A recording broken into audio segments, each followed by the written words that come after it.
তুমি ভীতু ভীতু। তুমি শুধু কথাই বলতে পারো, শুধু কথা। তুমি কিচ্ছু পারো না। ক্ষমতা থাকলে কিছু করে দেখাও। তুমি কি আমার কথা শুনতে পাচ্ছ? যদি আমার কথা শুনতে পাও তাহলে আমি যা বলছি তা তোমাকে করতে হবে। মেরে ফেলো, মেরে ফেলো ওকে। আমার কথা শোনো, আর যা আমি বলছি তা তুমি করো। মেরে ফেলো ওকে। ইওর অনার, সমস্ত সাক্ষী আর প্রমাণ এটাই বলছে যে এই খুন ইনিই করেছেন। না না জজ সাহেব, এগুলো সব মিথ্যে। মিথ্যে তো আপনিই বলছেন ম্যাডাম, খুন আপনিই করেছেন। না জজ সাহেব, আমি একদম নির্দোষ, এগুলো সব ভুল। ইওর অনার, ইওর অনার, হ্যাঁ হ্যাঁ, আমি শুনছি। বলো কি বলতে চাও? ইওর অনার, আমার প্রতিপক্ষ বন্ধুর মানে নীলেশ বাবুর কাছে প্রমাণ করার মতো কিছুই নেই। কোর্টের মূল্যবান সময় যেন নষ্ট না হয়। ইওর অনার, কোর্টের সময় নিঃসন্দেহে মূল্যবান, কিন্তু তার থেকেও অনেক বেশি মূল্যবান একজন নির্দোষের জীবন। আমি প্রমাণ করে দেবো। আমার কথা শোনো, আর যা আমি বলছি তা তুমি করো। মেরে ফেলো অর্ডার ওকে। অর্ডার। রায় ঘোষণার আগে আদালত 2 ঘন্টার জন্য স্থগিত রাখা হচ্ছে। That's all.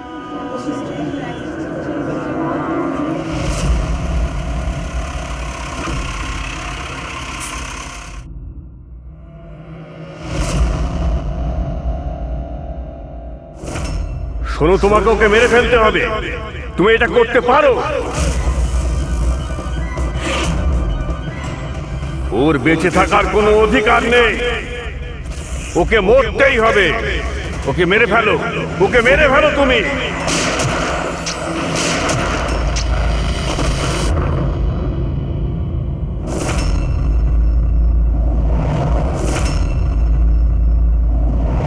স্যার, এরা বলছে যে প্রীতিকা এখানে ছিল যখন জাজ শ্রীকান্ত এখানে আসে আর ওর ওপরে গুলি চালায়। তারপরে ও এখানে এসে নিজেকেই নিজে গুলি করে দিয়েছে। ওখানে যখন এসব ঘটনা ঘটে তখন যারা ছিল তারা কোথায়? তারা কোর্টরুমে আছে।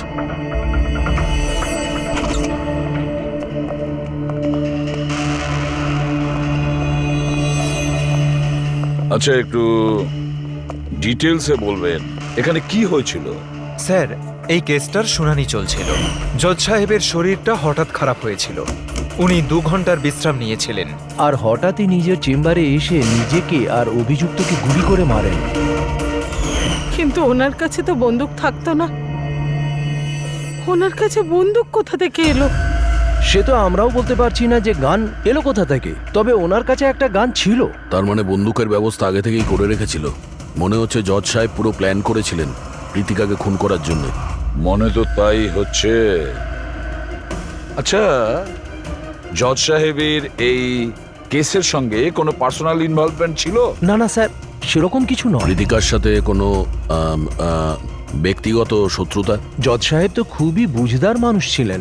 কেসের প্রত্যেকটা দিক খুব মনোযোগ সহকারে লক্ষ্য করতেন স্যার। বেশ কয়েকদিন ধরে আমার এটাই মনে হচ্ছিল যে কিছু না কিছু গন্ডগোল আছে।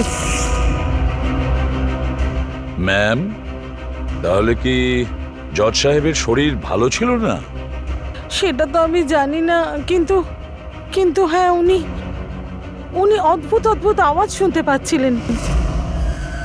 এমনই একটা ঘটনা হয়েছিল। কি গো, এসো, খেতে দিচ্ছি তো।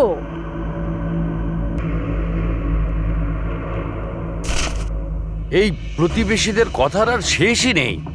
যখন খুশি যা খুশি বলে যাচ্ছে। আরে কি হলোটা কি? এত বিরক্ত হওয়ার কি আগে আছে? গিয়ে পড়শিদের মুখটা বন্ধ করো। ওদের বকবক শোনার আমার কোনো ইচ্ছে নেই। কি যে বলো না তুমি।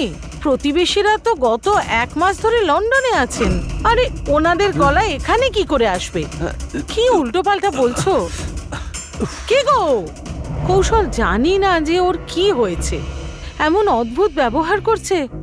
আর ওই জানো তুমি, ও প্রতিবেশীদের গলা শুনতে পাচ্ছে, যেখানে ওরা কেউ বাড়িতে নেই, বিদেশে গেছে। কাকে বলছো এইসব? কাকে বলছো? আর তুমি কি মনে করো আমি মিথ্যে কথা বলছি? কি দেখছো এইভাবে? নাটক বন্ধ করো। বলো, তোমরা এই ঘরে কি লুকিয়ে রেখেছো? বলো আমাকে, বলো। আমি সব জানি, সব জানি আমি।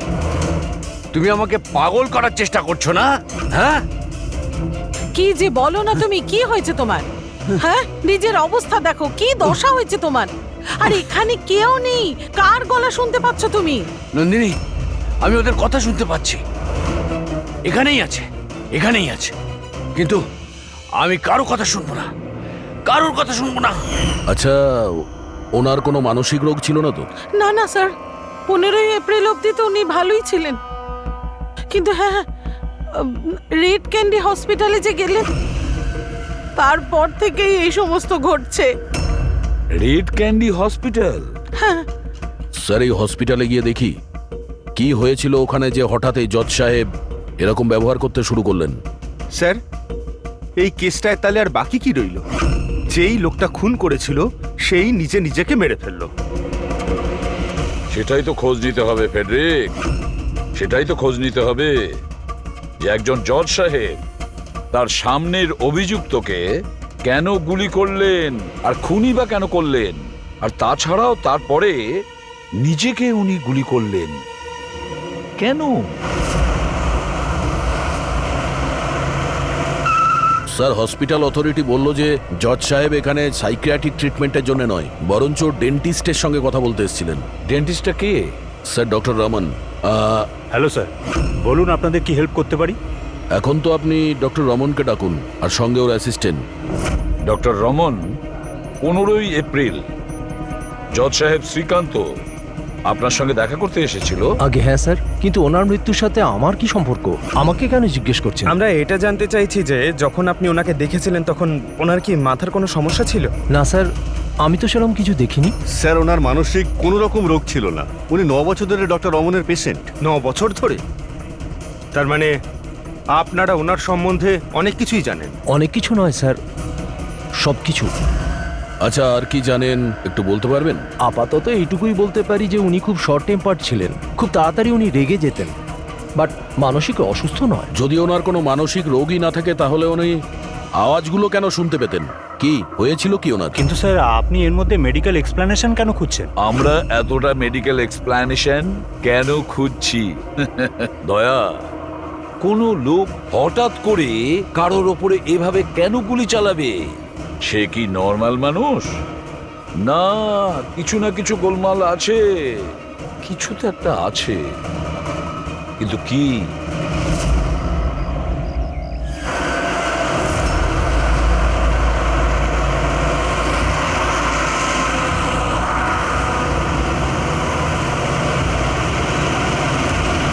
বীরেন, তুমি শুধু শুধু চিন্তা করছো। সিকিউরিটির দায়িত্ব যখন ধনঞ্জয় নিয়েছে তখন আমরা নিরাপদে পৌঁছে যাব।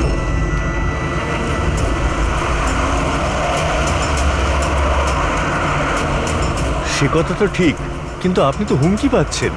দেখো বীরেন, আমাদের এই কাজে অনেক হুমকি টুমকি আসে, আর এইসব হুমকি টুমকিতে আমি একেবারেই চিন্তিত নই। তা নয়, ভয় তো আমিও পাচ্ছি না, কারণ আমি ধনঞ্জয় আর টিমকে পুরো ভরসা করি।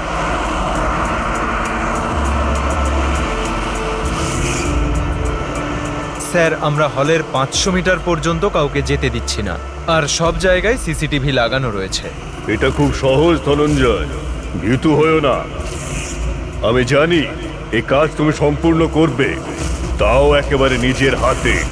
তুমি শুনতে পাচ্ছ তো ধনঞ্জয়? তুমি ভীতু নও, ভীতু নও, তুমি ভীতু নও, তুমি তুমি এই কাজটা সম্পূর্ণ স্যার। করবে। ব্লক বি এর অ্যারেঞ্জমেন্টের ব্যাপারে তুমি কি বলছিলে? স্যার, আমি ব্লক বির সম্বন্ধে কথা বলিনি। স্যার, আপনি ঠিক আছেন তো? আপনার শরীর খারাপ মনে হচ্ছে। আমার শরীর ঠিক আছে, একদম ঠিক আছে।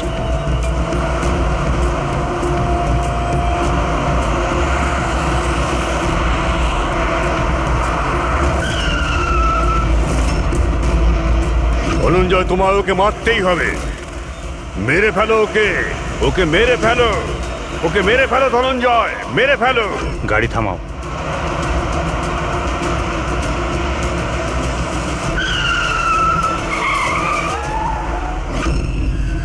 এখানে গাড়ি থামালো কেন? স্যার, কি হলো? এগিয়ে যাও ধনঞ্জয়, তোমার মিশনকে কমপ্লিট করো। মেরে ফেলো ওকে, ভীত হয়েও না ধনঞ্জয়, মেরে ফেলো ওকে। তুমি তুমি এটা করতে পারো, ধনঞ্জয় এদিকে কেন আসছে? এগিয়ে যাও ধনঞ্জয়, ওকে মেরে ফেলো, মেরে ফেলো ওকে, ওকে মেরে ফেলো। আমি দেখছি, দাঁড়াও। ওকে। কি হয়েছে ধনঞ্জয়? গাড়ি আটকালে কেন? তুমি এটা করতে পারো ধনঞ্জয়, ওকে মেরে ফেলো।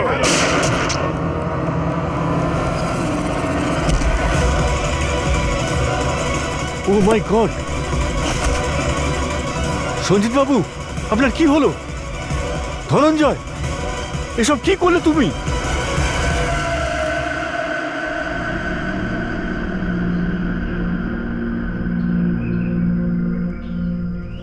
মন্ত্রী সিকিউরিটি ইনচার্জ উনিই ছিলেন? হ্যাঁ স্যার, ধনঞ্জয় বাবু উনি ইনচার্জ ছিলেন।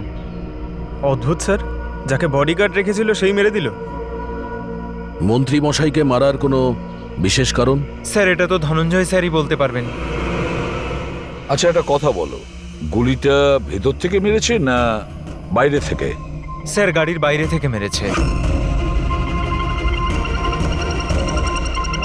ধনঞ্জয়, ধনঞ্জয়, শকে আছে মনে হচ্ছে। তোমরা কোথায় যাচ্ছিলে? স্যার একটা চিলড্রেন ফাউন্ডেশনের মিটিং ছিল, ওখানে যাচ্ছিলাম। আমাদের গাড়ি আগে ছিল আর মিনিস্টারের গাড়ি পেছনে। আর আমি ধনঞ্জয় স্যারের সাথে সিকিউরিটির ব্যাপারে কথা বলছিলাম, কিন্তু উনি আমার কোনো কথায় মনোযোগ দিচ্ছিলেন না। আর কেমন কেমন যেন বিহেভ করছিলেন স্যার, আর দেখে মনে হচ্ছিল যেন খুব টেনশনে আছে। আমি জিজ্ঞেস করলাম কি হয়েছিল, উনি কেমন উল্টোপাল্টা কথা বলতে লাগলেন। স্যার, জজ শ্রীকান্তের সঙ্গেও তো এটাই হয়েছিল। আচ্ছা, এই দুটো কেস একই রকম নয় তো? আর কেউ ছিল মন্ত্রীবাবুর সঙ্গে? স্যার বীরেনবাবু। বীরেনবাবু, হ্যাঁ স্যার। আপনি মন্ত্রীবাবুর সঙ্গে ছিলেন তো? হ্যাঁ স্যার, আমি ছিলাম। মন্ত্রীমশাই আপনাকে কিছু বলেছেন এই ধনঞ্জয়ের ব্যাপারে? স্যার, মিনিস্টার সবসময় ধনঞ্জয়ের প্রশংসাই করতেন স্যার। ওনার প্রাণ সংশয় ছিল। এই কিছুদিন আগেই ধনঞ্জয় ওর প্রাণ বাঁচিয়েছিল। বড় অদ্ভুত ব্যাপার স্যার, কিছুদিন আগে যেই লোকটা নেতার প্রাণ বাঁচালো, আজ সেই লোকটাই তাকে খুন করলো। আচ্ছা, গুলি মারার পরে ধনঞ্জয় পালিয়ে যাওয়ার চেষ্টা করেছিল? না স্যার, বরং নিজেকে গুলি মারার চেষ্টা করেছিল। স্যার, অনেক কষ্ট করে সিকিউরিটি গার্ডরা ওকে আটকেছিল স্যার। অদ্ভুত ব্যাপার স্যার। জজ শ্রীকান্ত খুন করার পরে নিজেকে নিজে গুলি মেরে দিয়েছিল, আর এও নিজেকে গুলি করার চেষ্টা করেছিল। একটা কাজ করা যাক, ধনঞ্জয়কে বিউরোতে নিয়ে যাই, ওখানে গিয়েই জিজ্ঞাসাবাদ করব আমরা। আর একটা কথা বুঝতে পারছি না দয়া, খুন করার পরে খুনি তার নিজেকে গুলি কেন করছে? কেন?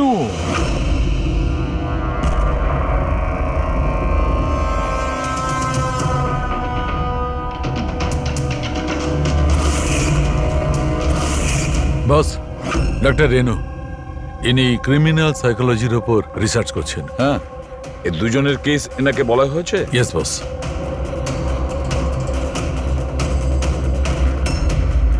আমার ছেলে কোথায়? আমি ওর কাছে যাব। ইনি মিনিস্টারের সিকিউরিটি ইনচার্জ ধনঞ্জয়ের মা। ও, ওকে এখানে কেন এনেছেন?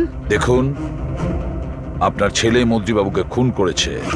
না না, আমার ছেলে কাউকে খুন করতে পারে না।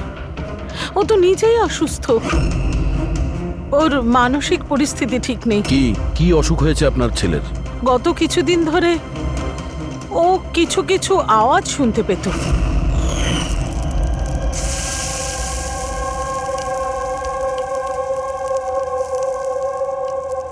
ধনঞ্জয়, কি হয়েছে বাবা? চিন্তিত মনে হচ্ছে। অফিসে কোনো প্রবলেম আছে নাকি? কোনো টেনশন? দুদিন ধরে তুই আমার সঙ্গেও ভালো করে কথা বলছিস না। কেউ তো আছে এখানে। শোন না, আমি তোর ফেভারিট রান্না করছি, পালং শাক। এই ঘরে কেউ তো আছে যে আমার সাথে কথা বলছে। আরে আমি তো বকর বকর করছি, আর কে কথা বলবে তোর সাথে? কেউ তো আমাদের ছাড়াও আছে এই বাড়িতে যে আমার সাথে কথা বলছে। মা, মা, কেউ তো আছে এই বাড়িতে আমাদের ছাড়াও। মা, আমার অদ্ভুত সব আওয়াজ আসছে কানে। কেউ আমার সাথে কথা বলছে। আমরা দুজন ছাড়া আর কেউ নেই বাড়িতে। কেউ আছে যে আমার সাথে বন্ধ হয়ে গেল আওয়াজটা। আবার আসছে, আবার এই আসছে। ধনঞ্জয়, কেউ নেই, কেউ আরে নেই বলছি। কেউ তো আছে মা এখানে। কেউ নেই বাবা, তুই এখানে বস। মনে হচ্ছে তোর শরীর ঠিক নেই, আমাদের ডাক্তারের কাছে যাওয়া উচিত। কিন্তু এমনটা তো শুধু স্কিজোফেনিয়াতেই হয়। স্কিজোফ্রেনিয়া? হ্যাঁ, হয়তো আপনারা এটা জানবেন যে স্কিজোফ্রেনিয়া একটা মানসিক রোগ। এরকম অবস্থায় পেশেন্ট অনেক রকমের আওয়াজ শুনতে পায়, মানুষ না হওয়া সত্ত্বেও তারা দেখতে পায়, আর পেশেন্ট এমনকি নিজেকে মেরে ফেলার চেষ্টাও পর্যন্ত করে। আপনারা কি আমাকে বলতে পারবেন যে ওই পেশেন্টদের বয়স কত ছিল? শ্রীকান্তবাবুর বয়স 50 বছর আর ধনঞ্জয় 42। কিন্তু এই বয়সে তো স্কিজোফ্রেনিয়া হয় না। আমি কি ওর সাথে দেখা করতে পারি? পেশেন্টের সঙ্গে কথা বলতে হবে। হ্যাঁ নিশ্চয়ই, পড়বি।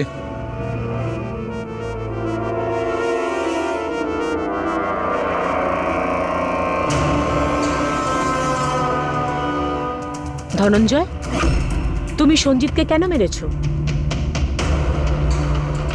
তোমায় কিছু জিজ্ঞেস করলাম। ধনঞ্জয়, তুমি সঞ্জিতকে কেন মেরেছো? অদ্ভুত সব আওয়াজ কানে আসছিল, যে আমাকে উত্তেজিত করছিল। বলছিল যে আমি একটা কাপুরুষ, আমি একটা, আমি কারো খুন করতে পারবো না। আর ওই আওয়াজটা আমায় এমন উত্তেজিত করলো যে আমি খুনই করে দিলাম।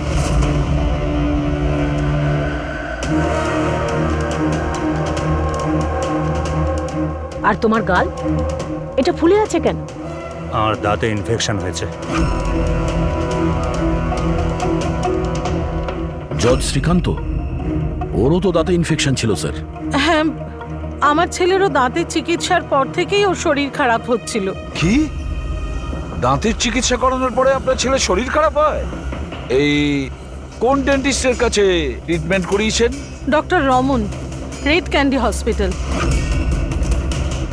রেড ক্যান্ডি হসপিটালে গিয়েছিল, তারপর থেকে ওনার সঙ্গে এই সমস্ত কিছু হচ্ছে। কিরকম কোইন্সিডেন্স দেখেছো? ধনঞ্জয় আর শ্রীকান্ত দুজনেরই দাঁতের প্রবলেম, দুজনের ডেন্টিস্ট এক, আর ওদের দাঁতের চিকিৎসা করার পরেই শরীরটা খারাপ হয়েছে।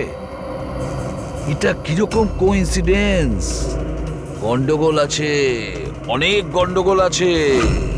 এই ধনঞ্জয় আর জজ শ্রীকান্তর দাঁতের এক্সরে বের করো, বোঝা তো যাবে এর পেছনে কি কারণ আছে।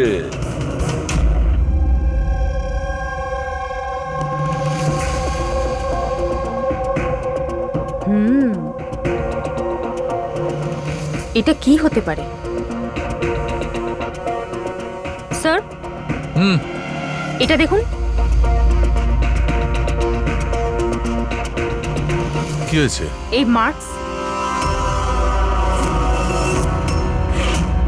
তাই তো, দাঁতের উপর এগুলো কি ফরেন অবজেক্টের মতো? এক্স্যাক্টলি, তার উপর দুজনের দাঁতেই রয়েছে।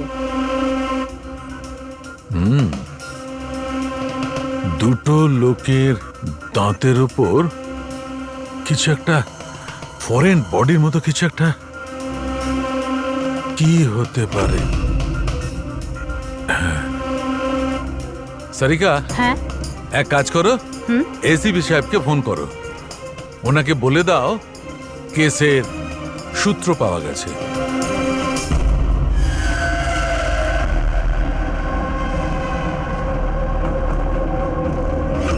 এই দেখো বস, দুজনের দাঁতের উপরই এই ধরনের চিপ। এটা তো বাদ দেখছি। হ্যাঁ স্যার, আপনি ঠিকই বলেছেন। স্যার, এটা তো গোয়েন্দাগিরিতে ব্যবহার করার জন্য ট্রান্সমিটারের মতো। বস, এর জন্যেই শ্রীকান্ত আর ধনঞ্জয় ওই আওয়াজ শুনতে পেত।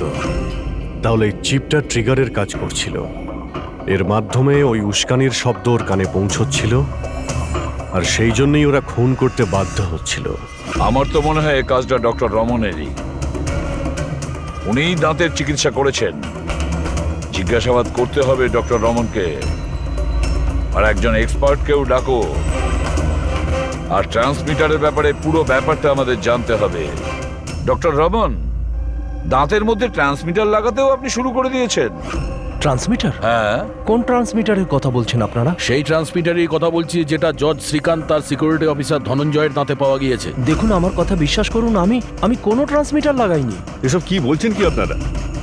ডাক্তারবাবু, দাঁতে ট্রান্সমিটার লাগাবেন কেন? স্যার, আপনারা আমাদের হসপিটালকে বরবাদ করতে এসেছেন। ডক্টর রমন আমাদের হসপিটালের একজন দায়িত্বপূর্ণ ডক্টর স্যার। এই ধরনের কাজ উনি করবেন না। কিন্তু এই ধরনের কাজ এখানে তো হয়েছে।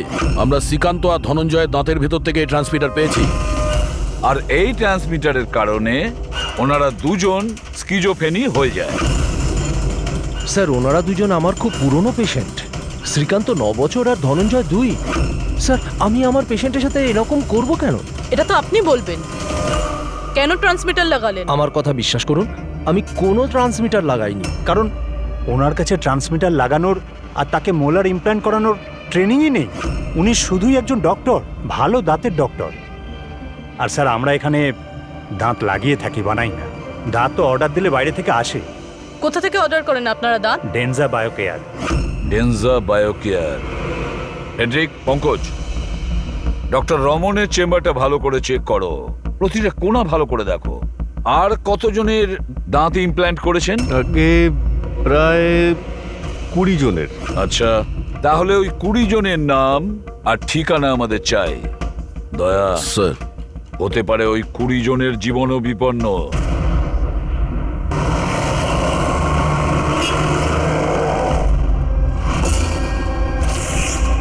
কিছু বুঝতে পারছো? হ্যাঁ স্যার, একটু একটু বুঝতে পারছি। এই ট্রান্সমিটারটা ছোট্ট হলেও বেশ পাওয়ারফুল। কতটা রেঞ্জের? তাও ধরুন 15 থেকে 20 মিটার হবে। এই ট্রান্সমিটারের সাহায্যে কাউকে কন্ট্যাক্ট করতে চাইলে 15 থেকে 20 মিটারের মধ্যে থাকতে হবে। এর কি ফ্রিকোয়েন্সি ট্র্যাক করা যাবে? নিশ্চয়ই ট্র্যাক করা যাবে, কিন্তু তার আগে আমাদের জানতে হবে এই ট্রান্সমিটার কত হার্টজে কাজ করে। তাহলে খোঁজ নাও এটা কত হার্টজে কাজ করছে, কারণ ফ্রিকোয়েন্সিটা আমাদের জানা দরকার। যেখানে এর ফ্রিকোয়েন্সি অ্যাক্টিভ হবে সেখানেই আমাদের খুনি থাকবে। ঠিক আছে স্যার, আপনি একটু সময় দিন, আমি যত তাড়াতাড়ি সম্ভব বলছি। ঠিক আছে। এই কেসটা ঘুরে ফিরে ডক্টর রমনের দিকেই ইশারা করছে। সব সন্দেহের তীর ওর দিকেই যাচ্ছে। কিন্তু স্যার, উনি ওনার পুরনো পেশেন্টকে খুন কেন করবেন? হ্যাঁ স্যার, হসপিটাল অ্যাডমিনিস্ট্রেটর বলছিল যে এইরকম ট্রান্সমিটার বানানোর ক্ষমতা ডক্টর রমনের নেই। সন্দেহের মধ্যে এই কবিতা আর বীরেনও তো আছে। হতে পারে এদের মধ্যেই কেউ মেরেছে। হতে পারে দয়া, নিশ্চয়ই হতে পারে। কিন্তু সে যেই হোক, সে 15 থেকে 20 মিটারের মধ্যেই কাজ করেছে। আর ওই 20 জনের ব্যাপারে কি খোঁজ নিয়েছো? না স্যার, ওদের মধ্যে কোনো কানেকশন নেই। এমনকি শ্রীকান্ত আর ধনঞ্জয় ওরাও একে অপরকে চিনত না। তবু বলছি, তুমি ওই 20 জনের কাছে যাও, জিজ্ঞাসাবাদ করো ওনাদের সাথেও কি একই ঘটনা ঘটছে যেটা শ্রীকান্তের সঙ্গে হয়েছে। আরো একটা কথা, লয়ারের চেম্বার আর চেম্বুর খোঁজ নাও, ওখানে কটা সেলফোন অ্যাক্টিভ ছিল ওই খুনের সময়। আর দয়া, আর ওই দাঁত তৈরির কোম্পানিতে খোঁজ নাও, দেখো কে এমন আছে যে দাঁতের মধ্যে ট্রান্সমিটার ফিট করে দেয়।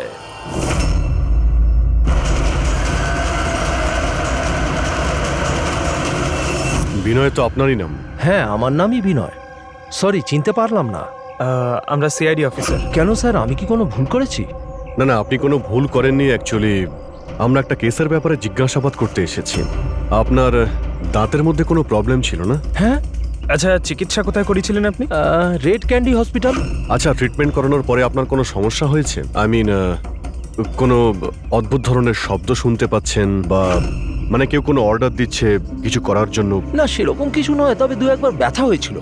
সে তো নর্মাল, দাঁত লাগাবেন যখন একটু আধটু ব্যথা তো করবে। ঠিক আছে, যদি কোনো সমস্যা হয় তাহলে আপনি অবশ্যই আমাদের বলবেন। আর হ্যাঁ, অচেনা কারোর কোনো কথা শুনবেন না, আর কেউ যদি ডাকে কোনো অচেনা জায়গাতে যাবেন না। ওকে, ঠিক আছে, মনে রাখবেন কথাগুলো। ঠিক আছে। ডক্টর রমন খুবই ভালো। দাঁত লাগানোর পর আমার খুব একটা কিছু প্রবলেম হয়নি। আপনি কোনো আওয়াজ শুনতে পান? কি বললেন বুঝলাম না।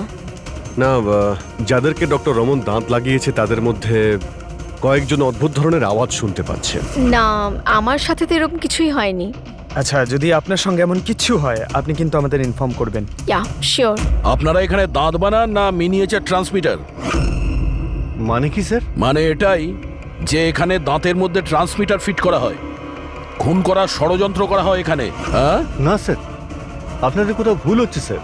আমরা এই ধরনের ইলিগাল কাজ এখানে করি না। ইল্লিগাল কাজ হয়েছে এখানে। এই দেখুন, রেড ক্যান্ডি হসপিটালে আপনারাই দাঁত পাঠিয়েছিলেন, তাই না? আগে হ্যাঁ ম্যাডাম। তার ভিতরে ট্রান্সমিটার ফিট করা ছিল। জজ শ্রীকান্ত আর সিকিউরিটি অফিসার ধনঞ্জয়ের দাঁত এখানেই বানানো হয়েছিল না? দাঁড়ান স্যার, চেক করে বলছি।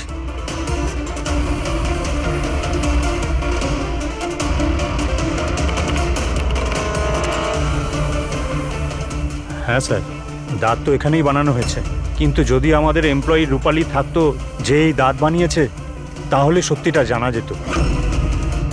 কোথায় আপনাদের সেই এমপ্লয়ি রূপালী? ও তো কাল রাতেই মারা গেছে। কি করে মারা গেছে? ওর তো অ্যাজমা অ্যাটাক হয়েছিল, অথচ চিন্তার ব্যাপার এটাই যে ওর কখনো অ্যাজমা ছিলই না। আগে হ্যাঁ স্যার। ওর বাড়ির অ্যাড্রেসটা দেবেন প্লিজ।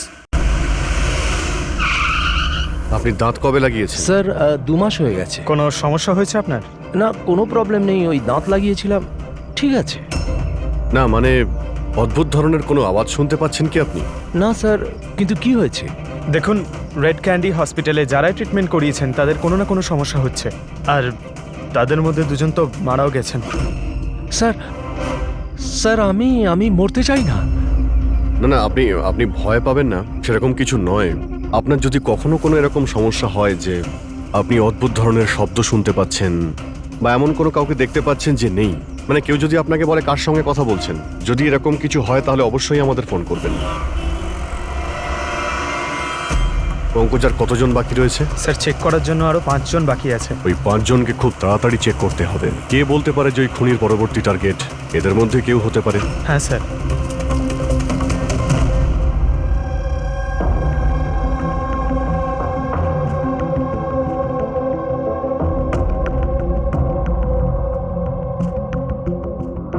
হ্যাঁ শোনো, কিছু জানতে পারলে?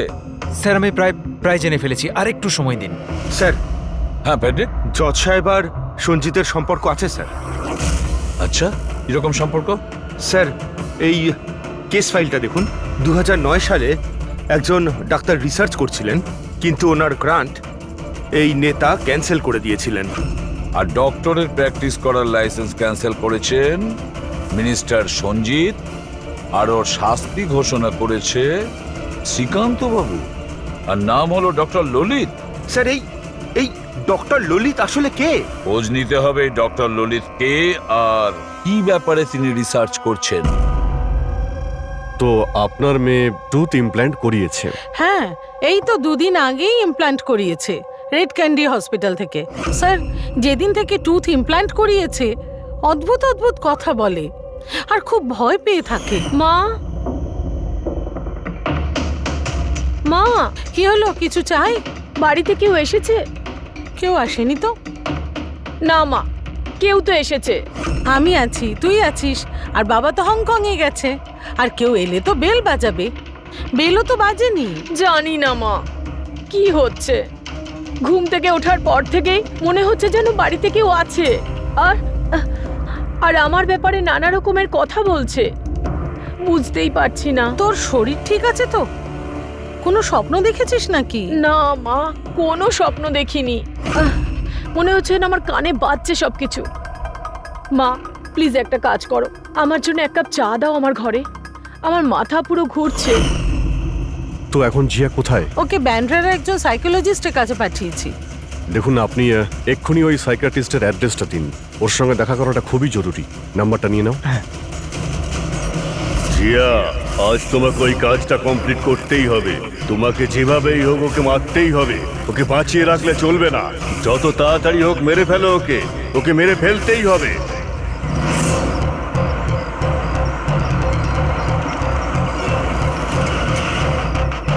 কোথায় যাবেন ম্যাডাম? JK market. ওকে বলো তোমাকে জেকে মার্কেট যেতে হবে। আমি বলছি ম্যাডাম, কোথায় যাবেন? JK market. আচ্ছা বসুন।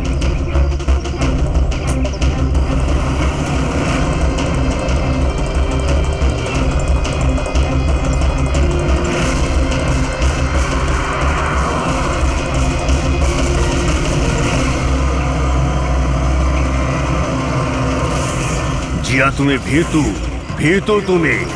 তুমি কিচ্ছু করতে পারো না। 1 নম্বরের ভীতু তুমি। মিথ্যে, আমি ভীতু নই, আর আমি কাউকে মারতে পারবো না। ম্যাডাম, আপনি আমাকে কিছু বললেন? হ্যাঁ, না না, আমি কিছু বলিনি। না, কিছু বলিনি, আমি এমনি একা একা কথা বলছিলাম।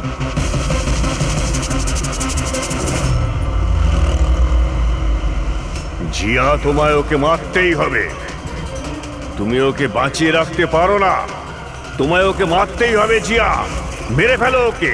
না, আমি কাউকে খুন করতে পারবো না। কারণ না। আরে দাদা, গাড়ি কেন থামিয়ে দিলেন? ম্যাডাম, গাড়ি আর আগে যাবে না।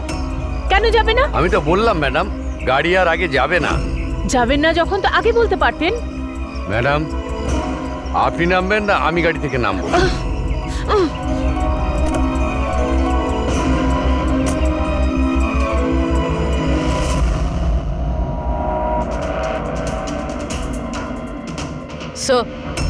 স্যার, ওয়াচম্যান আর প্রতিবেশীরা বলছিল রূপালী 3 মাস আগে শিফট করেছিল আর একা এসেছিল।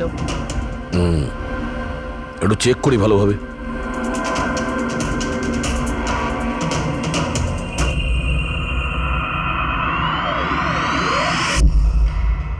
এটা কি?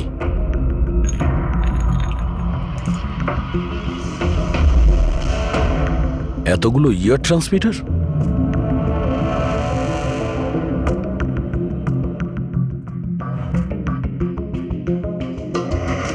এই ডক্টর রমনের পেশেন্টদের পুরো ডিটেলস আছে এখানে।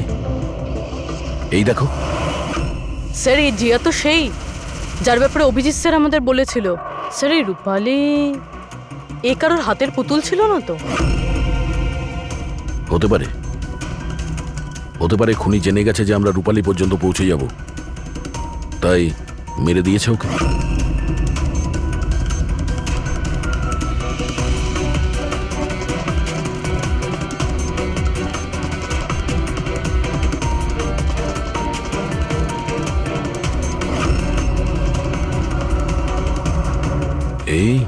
এই মিনিস্টার, সঞ্জিত, বীরেন আর জিয়া, এই 3 জনের মুখে রেড সার্কেল। মন্ত্রীমশাইয়ের মুখে ক্রস মেরেছে। মন্ত্রীমশাই তো মারা গেছেন, এখন বাকি আছে এই বীরেন আর জিয়া। মানে পরের নম্বর এদের।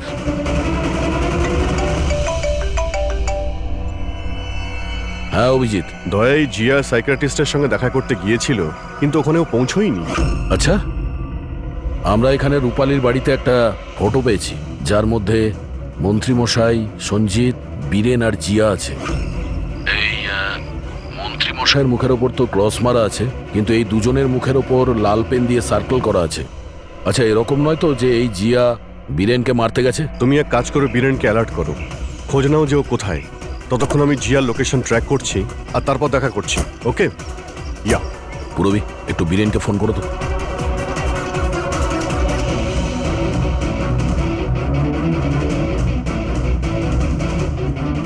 স্যার, বীরেনের ফোন তো বন্ধ আসছে। পেয়েছি স্যার। হ্যাঁ স্যার, এই ট্রান্সমিটার 1.8 মেগাহার্টজ থেকে 2 মেগাহার্টজের মধ্যে কাজ করে। গ্রেট। 1.8 মেগাহার্টজ থেকে 2 মেগাহার্টজ। হ্যাঁ স্যার। দেখ, আমার কথাটা মন দিয়ে শোনো। হ্যাঁ, প্রথমত ফেডরিক দারুণ কাজ করেছে। রিসার্চ করে এমন নাম বার করেছে যার কানেকশন মিনিস্টার সঞ্জিত আর জজ শ্রীকান্তর সঙ্গে। সেই লোকের নাম হলো ডক্টর ললিত। হ্যাঁ, ডক্টর ললিত। ইয়েস, আমার তো এই ডক্টর ললিতকে খুব গোলমেলে মনে হচ্ছে। আমার তো ওকেই সন্দেহ হচ্ছে, কারণ ডক্টর ললিতের কয়েক বছর আগে মিনিস্টার সঞ্জিত ডক্টর ললিতের প্র্যাকটিস করার লাইসেন্স ক্যান্সেল করে দিয়েছিল। আর তারপরে ওই ডক্টর ললিতকে জজ শ্রীকান্ত তার রায় ঘোষণা করেছেন। আর ফলাফল কি হলো?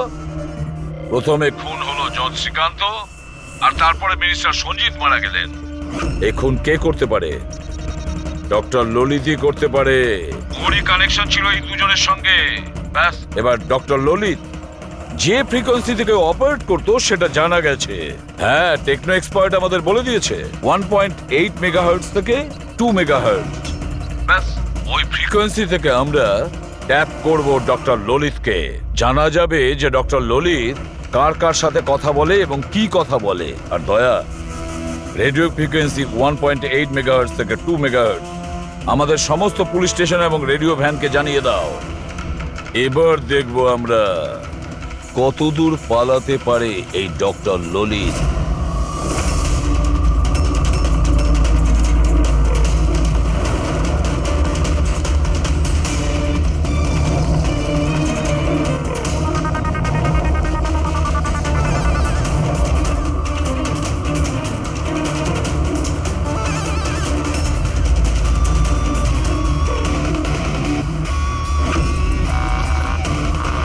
ফ্রিকোয়েন্সিতে কোনো কিছু নজরে আসছে না? যখনই কথা বলবে ধরা পড়ে যাবে। পুরো মুম্বাই এই ফ্রিকোয়েন্সিটাকে প্রত্যেক 5 কিলোমিটার অন্তর ট্র্যাক করছে। যদি জিয়া বীরেনকে মারতে যায় তাহলে সেই খুনি 1.8 বা 2তে নিশ্চয়ই আসবে।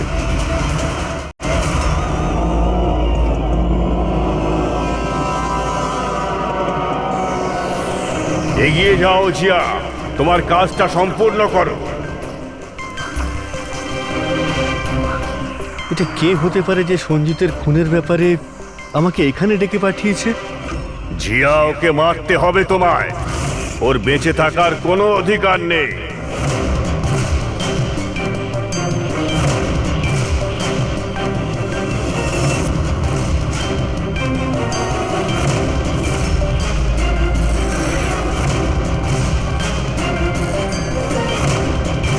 বেশি চিন্তা করো না, ওকে মেরে দাও, মেরে দাও তুমি ওকে জিয়া। ওর বেঁচে থাকার কোনো অধিকার নেই। ওর দিকে তাকাও, ভালো করে দেখো ওকে, ও তোমার সামনে রয়েছে। কিল হিম। ওর বেঁচে থাকার কোনো অধিকার নেই। ওরই গলার আওয়াজ। ফ্রিকোয়েন্সি লোকেট করো। দেখো, নিজের ব্যাগ থেকে গান বের করো।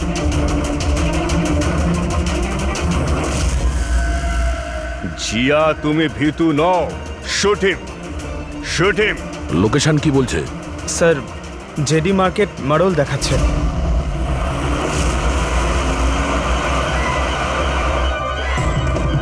কামান জিয়া, মারো, মারো ওকে, মারো ওকে। স্যার, এসব কি হচ্ছে? ও আমাকে কেন মারতে চাইছিল? কেউ আমাকে ফোন করে বলে যে সঞ্জিতের খুনির ব্যাপারে আমাকে বলবে। ঘাবড়াবেন না, এটা একটা প্ল্যান ছিল। আপনি এখন সেফ আছেন, আপনি যেতে পারেন। ওকে স্যার, আমি যাচ্ছি। ওই খুনি এখানেই কোথাও আছে, ভিড়ের মধ্যে মিশে রয়েছে। সিগন্যাল তো এখানেই দেখাচ্ছে, এখানে।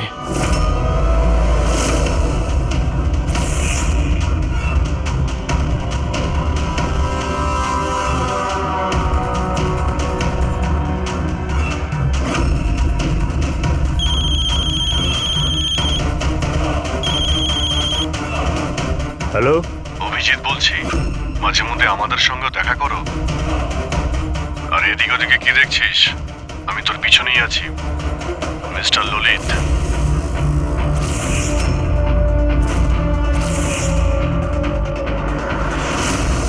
হসপিটালের অ্যাডমিনিস্ট্রেটর পবন। অপরাধী যতই তার নাম বদলাক আর তার বেশ বদলাক, একদিন না একদিন তাকে ধরা পড়তেই হয়। কি, চলো।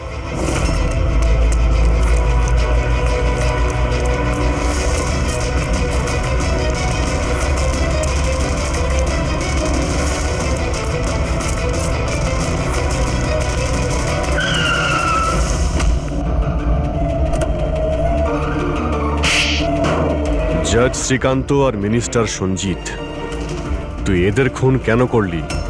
প্রতিশোধ নিতে চেয়েছিলাম। প্রতিশোধ। ওরা আমার জীবন বরবাদ করে দিয়েছিল। কিরকম প্রতিশোধ? আমি নাম করা ডাক্তার ছিলাম। স্কিজোফ্রেনিয়া নামক একটা অসুখের উপর তার ট্রিটমেন্টের জন্য আমি এক্সপেরিমেন্ট করছিলাম। সফলও হয়েছিলাম। আমার অ্যাসিস্ট্যান্ট জিয়া এইচওডি বীরেনকে কমপ্লেন করে দিল। আর এইচওডি বীরেন তো মিনিস্টার সঞ্জিতের কাছেই আমার কমপ্লেন করে দিল। আর নেতা সঞ্জিত তোমার এই এক্সপেরিমেন্ট বন্ধ করে দেয়। হ্যাঁ, আমার প্রজেক্ট মাঝপথেই থেমে গেল। তাহলে তুই জেলে কি জন্য গিয়েছিলি? আসলে আমার গাফিলতির কারণে একটা মানুষের মৃত্যু হয়ে যায়। জজ শ্রীকান্ত কিছু চিন্তা ভাবনা না করি 10 বছরের সাজা দিয়ে দেন আর ডক্টর হওয়ার সম্মানটাই ছিনিয়ে নেন। তাহলে তুই এদের মেরে তোর হারিয়ে যাওয়ার সম্মান উদ্ধার করতে চেয়েছিলি। নামান্না, রূপালী, এদের ইনভলভমেন্ট কি ছিল? জেল থেকে বেরোনোর পর আমি আমার শত্রুদের ট্র্যাক করতে শুরু করি। আমি ওদের মধ্যে এমন একটা ডিভাইস ফিট করতে চেয়েছিলাম যেন ওরা কিছু টের না পায়।